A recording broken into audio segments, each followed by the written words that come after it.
سونامی مسکن هم مثل سایر بازارها قیمت اون از آیتم‌های مختلفی تأثیر میگیره، مثل شاخص‌های کلان اقتصادی، قیمت ارز، عرضه و تقاضا و امثال اینها. اما اون چیزی که در بازار مسکن مهمتره طرف تقاضاه، چرا که در بازارهای دیگه وقتی عرضه و تقاضا با هم همخوانی داشته باشه بازار به تعادل میکشه. یعنی در بازار ارز اگر فرضاً تقاضا زیاد بشه میشه ارزپاشی اتفاق بیفته تا تعادل انجام بشه، یا در بازار سکه وقتی تقاضا زیاد باشه میتونه عرضه انجام بشه. اما در بازار مسکن وقتی تقاضا زیاد میشه به دلیلی که بازه زمانی 1 تا 2 سال برای ساخت اون نیازه نمیتونه عرضه خیلی سریع اتفاق بیفته و تأثیر بازار از طرف تقاضا در بازار مسکن بیشتر خواهد.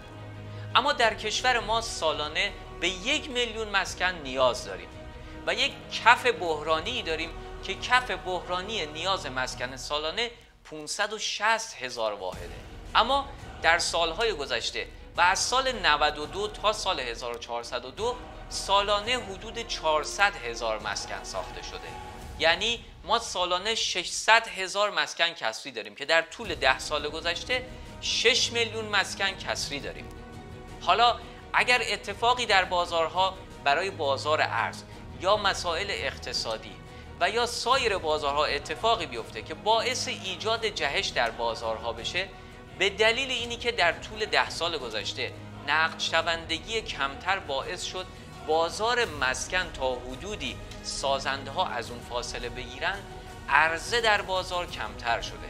هر اتفاقی در بازار میتونه پایه‌گذار سونامی در بازار باشه، در خصوص قیمت، به دلیل اینی که تقاضا انباشته شده روی هم و عرضه در بازار کمتر شده و این عدم تعادل در بازار مسکن میتونه افزایش ناگهانی در قیمت‌ها به وجود بیاره. پس به این نکته توجه کن و در سال 1403 برنامه‌ریزی مناسب برای ورود به بازار مسکن و سرمایه‌گذاری قبل از هر گونه افزایش قیمت یا سونامی رو برای خودت داشته باش.